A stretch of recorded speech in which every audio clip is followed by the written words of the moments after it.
I'm an Omega. The day after my 18th birthday, I was forced to marry an alpha I'd been engaged to since childhood. On our wedding night, I hugged my pillow and told him, "Let's sleep in separate rooms for now. We barely know each other." The alpha, who was rumored to be very cold and aloof, gave a blank nod. But just as I reached the door, a barrage of floating captions, "danmaku," suddenly appeared before my eyes. "TSK TSK TSK, he's just afraid that if they share a bed, he won't be able to control himself. He secretly smelled his wife's hair just now. Poor guy's probably taking an ice-cold shower later." I turned back to glance at the expressionless alpha. 01. Wait, him? I blinked, wondering if I was still drunk from last night.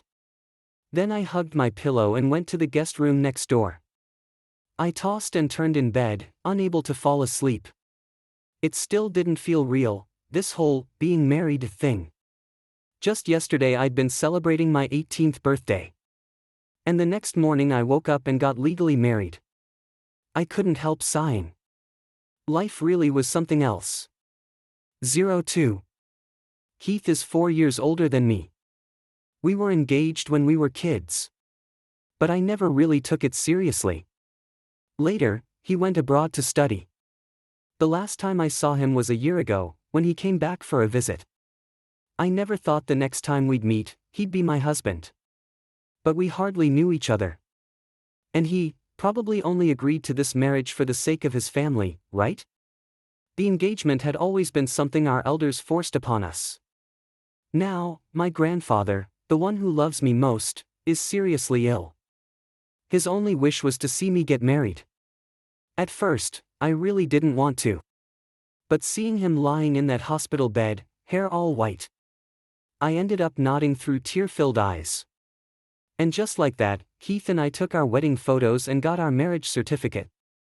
In the photo, Heath had a cold, stiff expression. As for me, I only managed a textbook smile.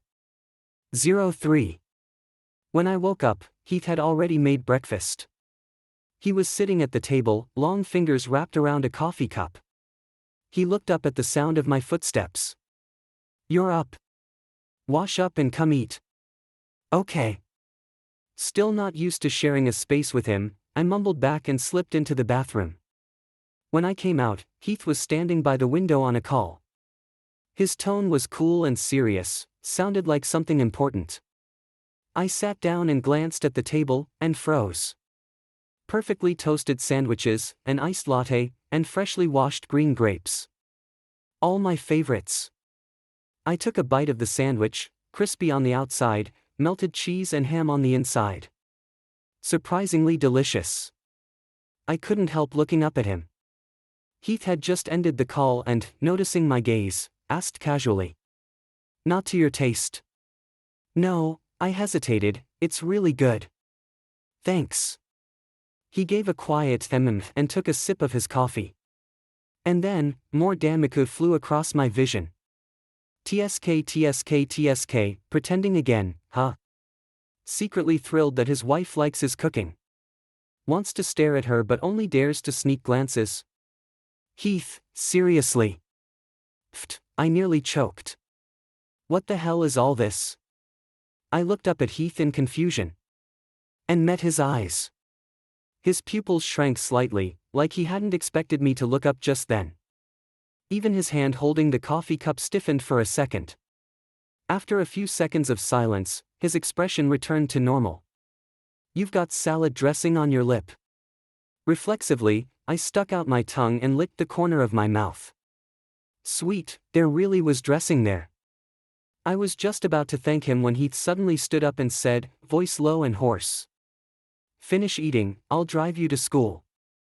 "No need, I can. It's on the way."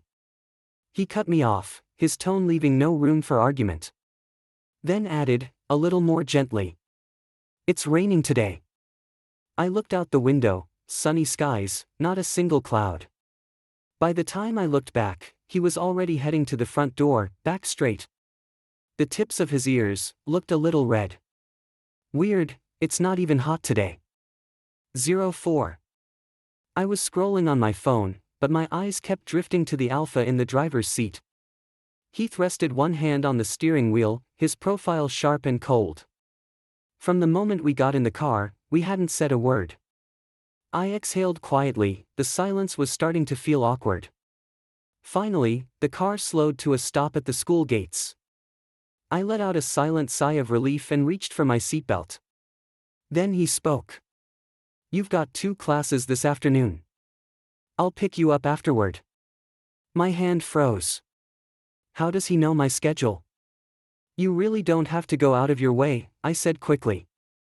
"I live on campus, I'll just go back to the dorm." Living on campus isn't good for building a relationship. Heath turned to me, his voice calm. "I suggest you stay at home instead." I opened my mouth, not sure how to respond. Then the danmaku hit again. He just wants to see his pretty wife every day but needs a reason. LOL, acting all cool but secretly memorized her hobbies and class schedule. I nearly choked again. Heath frowned slightly. "What's wrong?" "Nothing." I panicked, pushing open the car door. "I'm heading to class now." After running about 10 meters, I suddenly turned back. The black car was still parked in the same spot, the window rolled halfway down. More danmaku came flooding in. LOL, he really doesn't want to leave. Heath, even the way she runs is adorable. My face flushed, and I hurried into the classroom. 05. As soon as I stepped into the classroom, my best friend and college roommate, Heath, waved at me from the last row. "He's an Omega too. Drake. Over here." The moment I sat down, he immediately grilled me about where I'd been yesterday and why I didn't reply to any messages. I stared silently at the desk for a while before finally mustering the courage to say, "Heath. I got married." "What the hell? When did that happen?" Heath stared at me in disbelief, eyes wide. "Yesterday." It all happened so fast, I was still trying to process it myself, so I didn't get the chance to tell you. I picked at the palm of my hand while explaining everything to him. He frowned and asked, "So, the guy you married, is he at least good looking?" I pictured Heath's face in my mind and nodded. "Yeah, he's pretty handsome." Heath's brows finally relaxed a little. "Alright, that's something. If he's rich and attractive, you can always build the feelings later. One more thing." He glanced around and leaned in to whisper in my ear. "Are things, good between you two?" I looked confused. "What do you mean things?" Heath blushed slightly. "I mean, haven't you slept together yet?" My ears instantly burned. I stammered. "And no. We just got our marriage certificate yesterday. It's way too soon for that."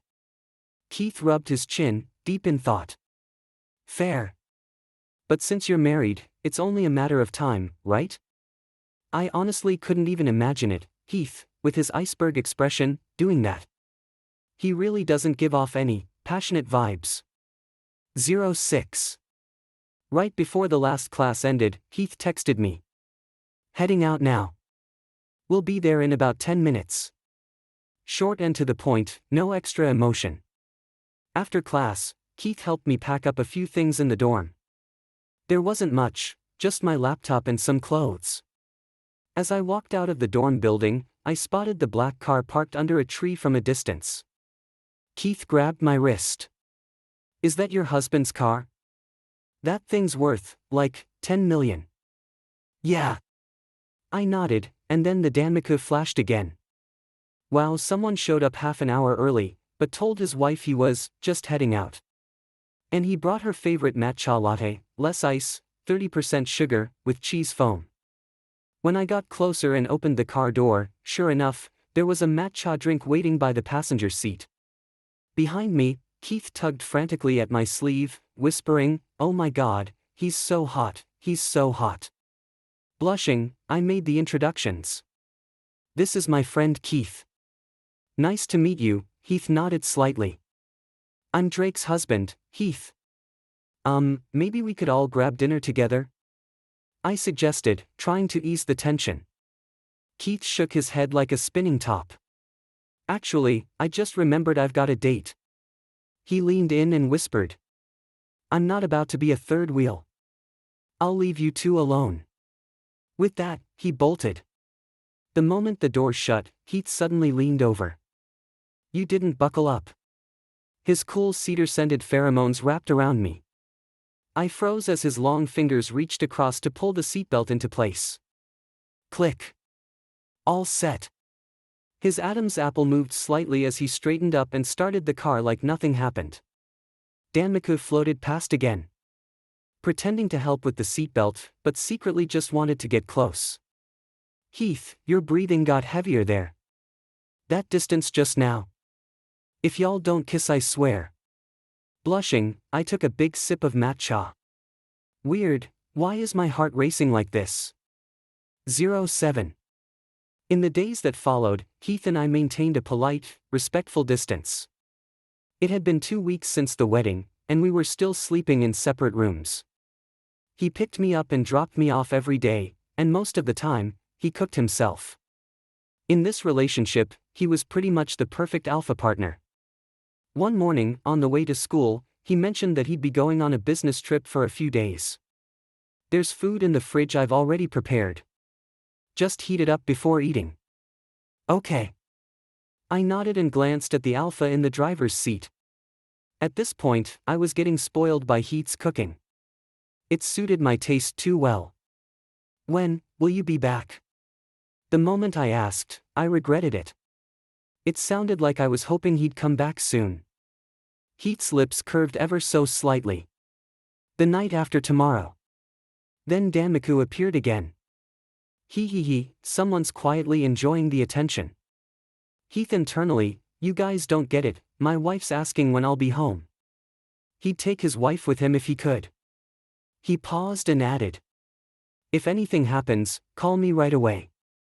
I nodded, a warm feeling blooming in my chest. 08. The second afternoon after Heath left for his trip. A strange heat suddenly crept up my spine. I was sitting on the couch watching TV when the unexplained warmth made me unbutton the top of my shirt.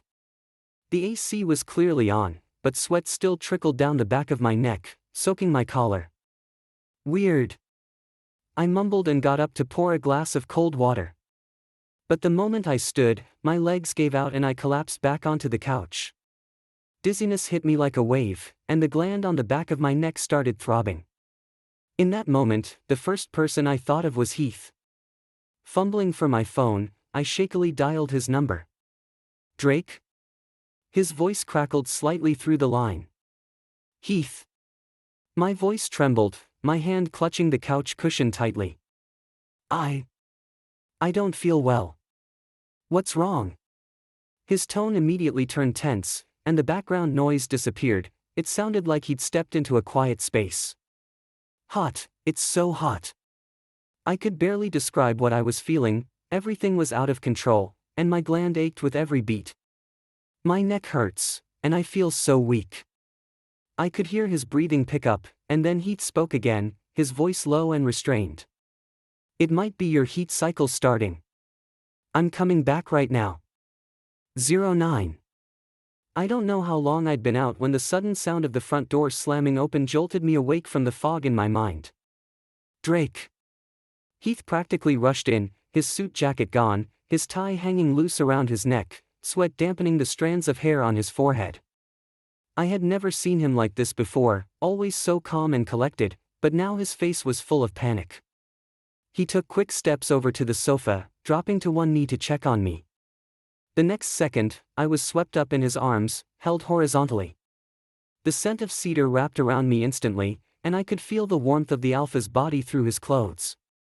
Instinctively, I buried myself in his embrace, pressing my nose against the hollow of his neck, greedily inhaling his pheromones. The doctor's on the way, hang in there.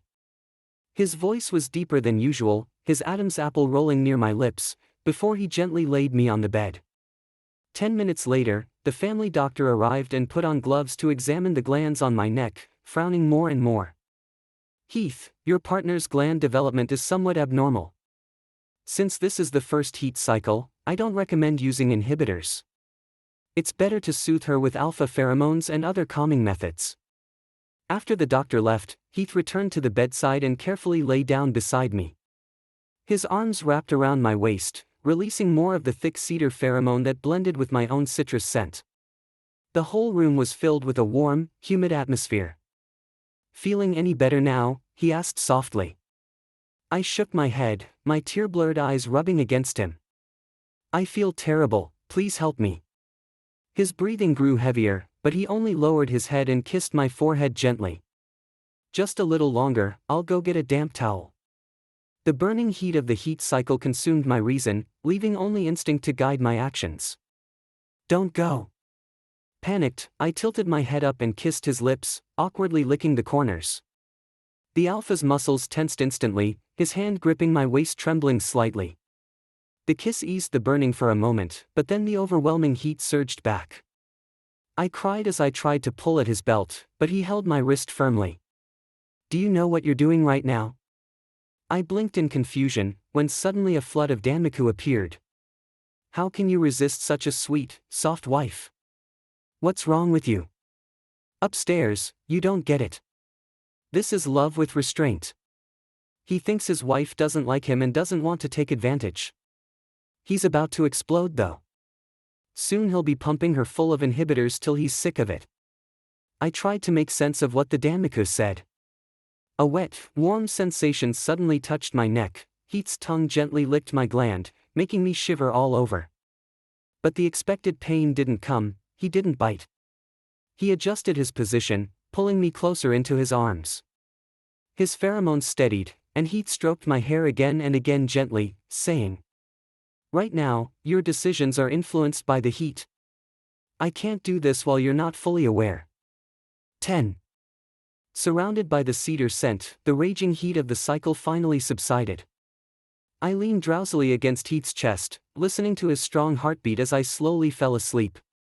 When I woke up again, Heath was gone from the bed. I opened my eyes groggily and realized I had changed into clean pajamas, and the sheets were fresh.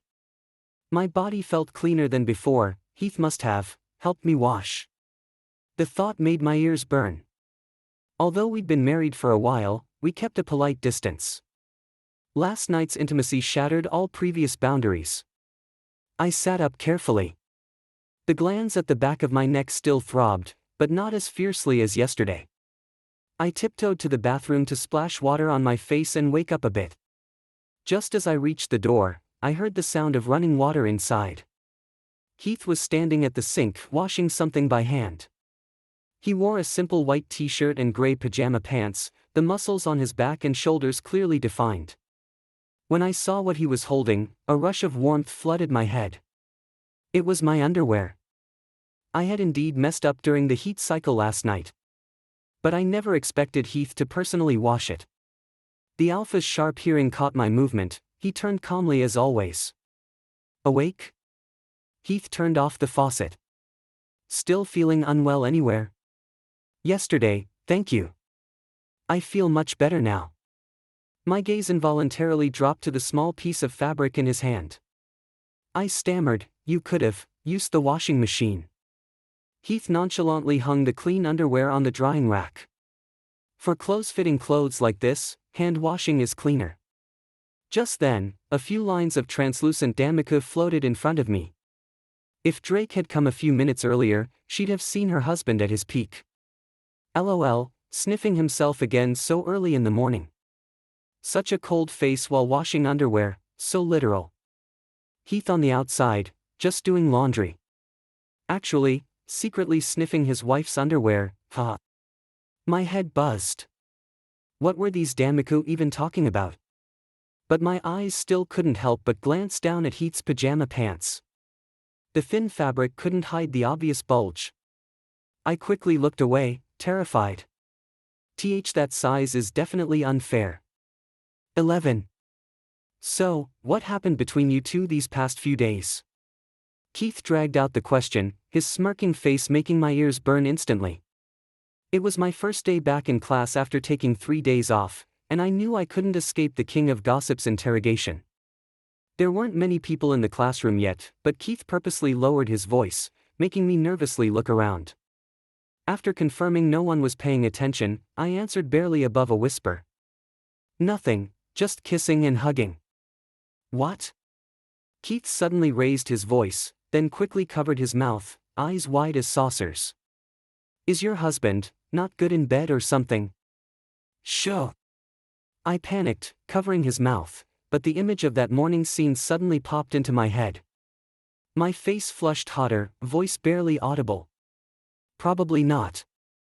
Heath caught on to my discomfort and grinned mischievously, leaning closer. Oh? Looks like Drake saw something she wasn't supposed to.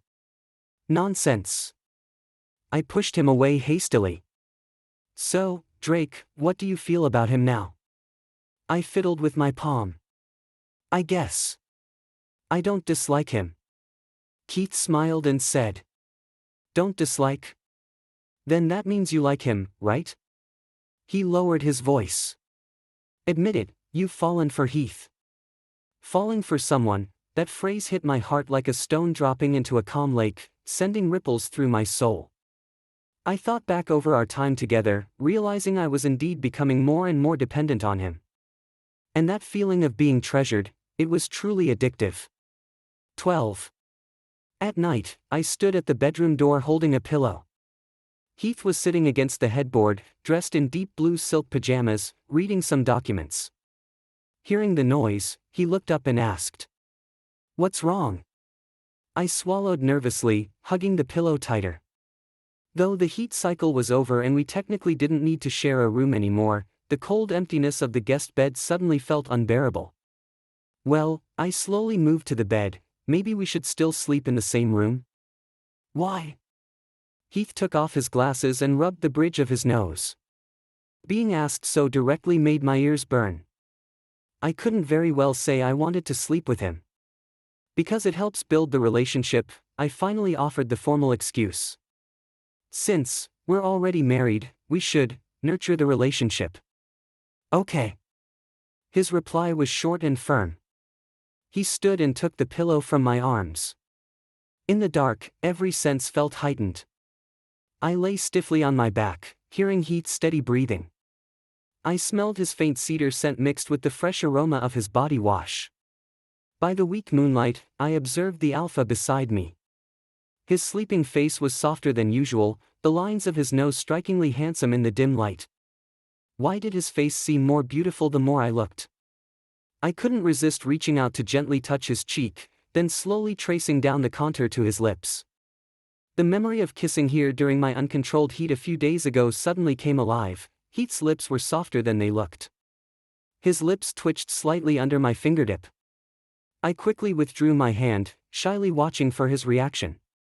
But his breathing stayed steady, his chest rising and falling rhythmically. He seemed fast asleep. Just then, danmaku floated in front of me.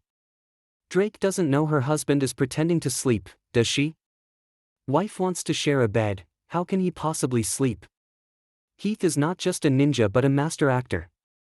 But can he keep this up without getting sick? My face flushed red. Heath was pretending to sleep. That was so awkward. I quietly shrank under the covers. If that's the case, I'd pretend to sleep too. I closed my eyes for a while but still couldn't fall asleep. Suddenly, the mattress dipped slightly, someone beside me was sitting up. Then a feather-light kiss landed on my cheek. The soft touch barely lingered but sent an electric shock through me. Good night, sweet dreams. He whispered. 13. Thanks to someone, I really did have a good dream last night. Though it was a bit colorful. Just thinking about the embarrassing scene this morning when I got up to wash my underwear makes my face burn. Drake? Heath suddenly called, startling me nearly into choking on my bread. I wiped my mouth and looked up at him. What's up? Want to go on a date with me today? My eyes lit up, and I smiled. Sure. The amusement park was pretty crowded for a weekend. I looked around curiously. This was my first date with someone I liked. After all, I was young and had married early before even having a proper relationship. Heath, look at this. I stood on tiptoes and put a pair of fluffy cat ear headbands on Heath's head. This alpha, usually dressed in a suit, now stood in front of the amusement park gift shop. His black shirt sleeves were rolled up to the elbows, revealing toned forearms. But atop his head were white cat ears that clashed hilariously with his usual serious demeanor. Heath raised an eyebrow but didn't take off the headband, just looked at me helplessly. Happy now? Very happy. I dragged him to the photo booth, and in the cramped space, we squeezed together to pose. Heath seemed totally inexperienced with this and stood stiffly against the backdrop like he was taking a passport photo. I poked his waist, relax, smile a little. He shivered slightly at my poke, and the corners of his mouth finally curved into a smile. At that moment, I snapped the photo. In the picture, the alpha wore cat ears, his eyes full of tenderness, while the omega beside him smiled warmly. 14. Where to next? Heath asked. The movies. I waved my phone. There's a new horror film out that's getting great reviews, supposedly super scary.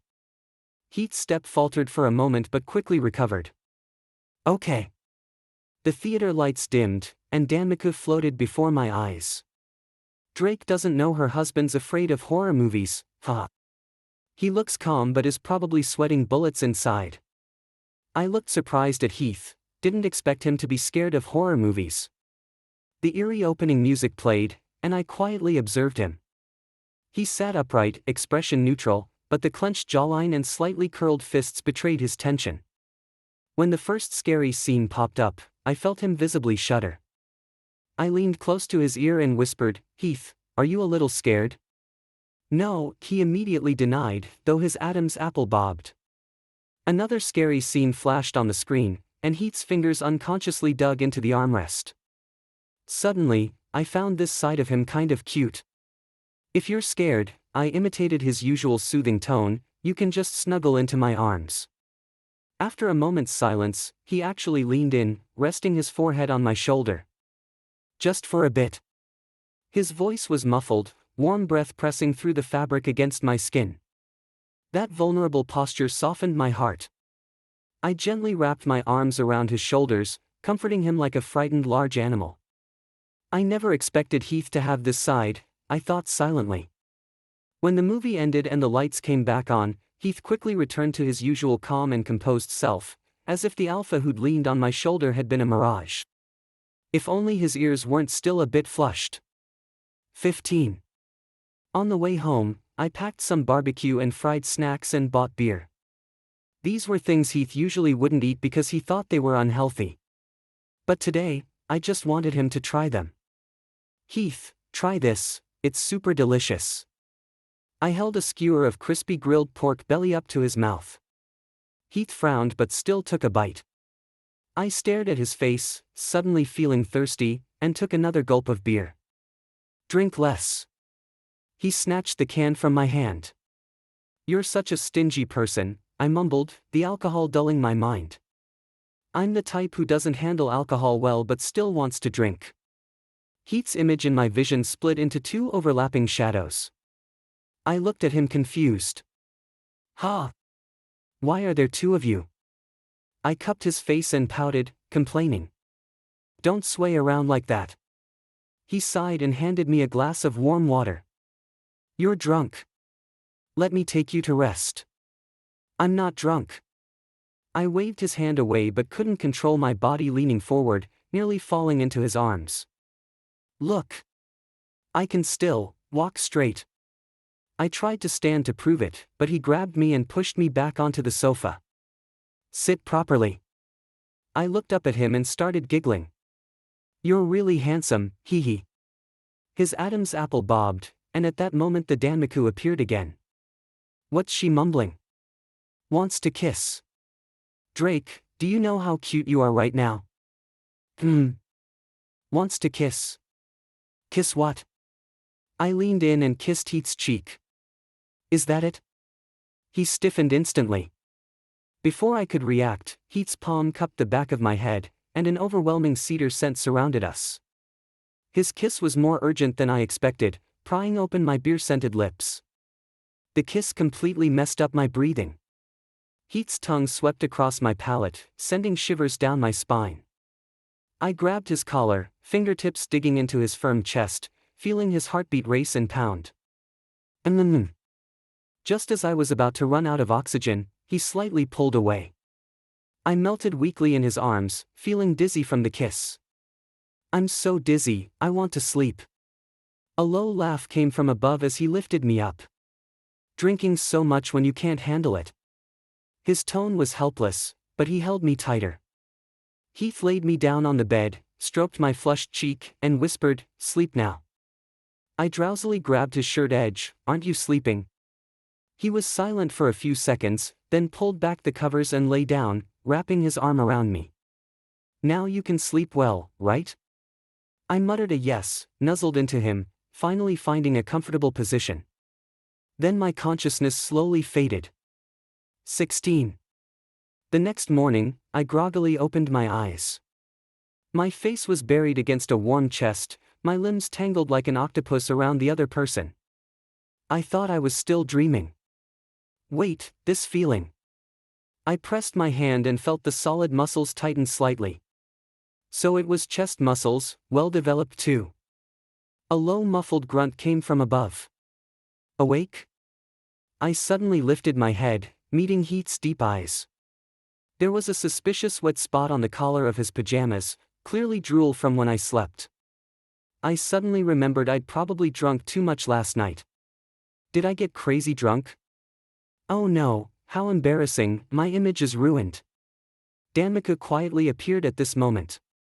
This attacker won't want to wash this pajama anymore, wife's drool smells so sweet. What will the attacker do with this pajama? So hard to guess. Drake, don't move around too much, you might get uncomfortable early in the morning. My face burned, and I hurriedly got up. I'm going to wash up. At breakfast, I didn't dare look up at him.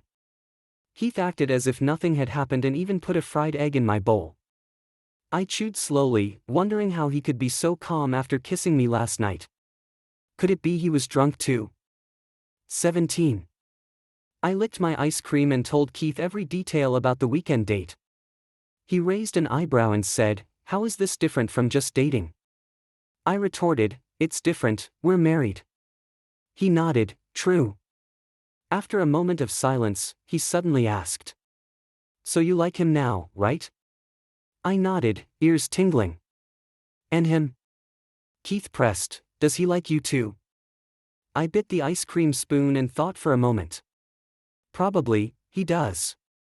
Though from danmaku comments and Heath's usual behavior, he treats me well, Heath has never explicitly said he likes me. I looked down at the melting ice cream, suddenly feeling a little gloomy inside. 18.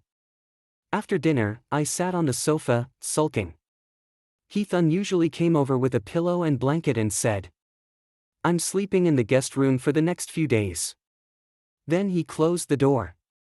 I stared at his back, about to speak, when danmaku appeared.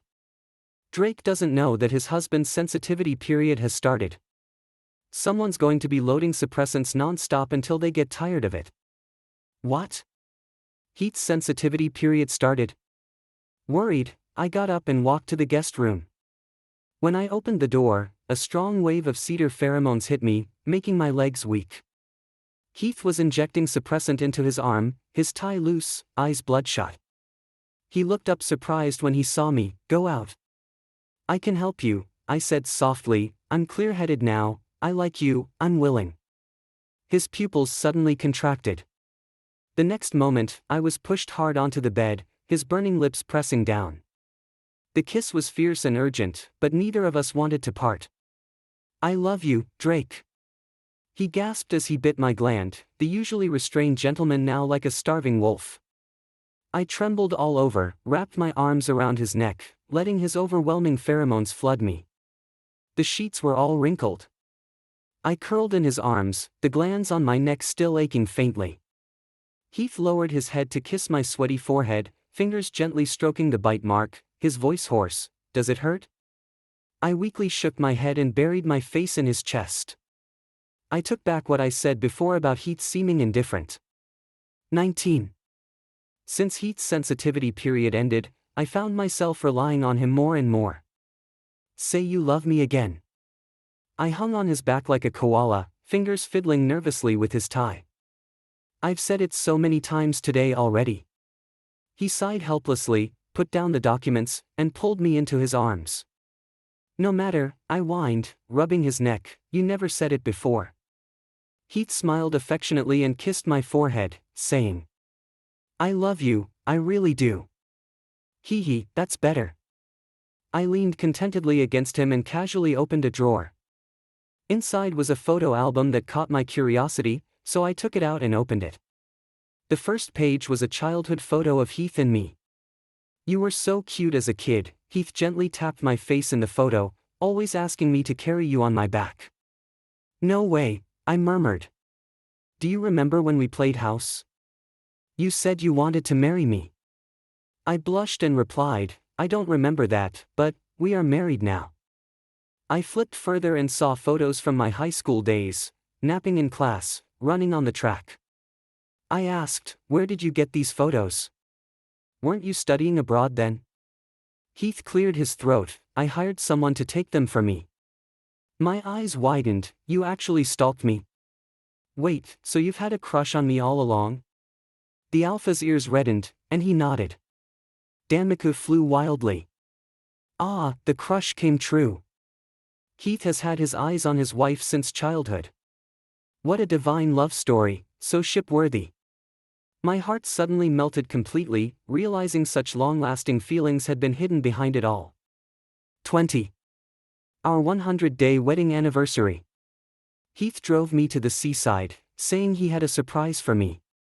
My eyes were blindfolded, and the sound of waves gently lapping the shore echoed beside me. Okay, you can open your eyes now. His voice was a bit husky. Before me, a young, handsome alpha knelt on one knee, holding a velvet box with a ring glowing softly in the moonlight. I know it's a bit late to propose now. His perfectly combed hair was tousled by the sea breeze as he looked up at me. But I still want to ask you properly. Drake, will you marry me? The sea breeze suddenly felt salty, and only then did I realize tears had slipped down to my mouth's corner. I smiled and nodded. I will. The moment the ring slid onto my ring finger, fireworks exploded in the night sky. Heath stood and pulled me into his arms, and we kissed under the golden rain of sparks.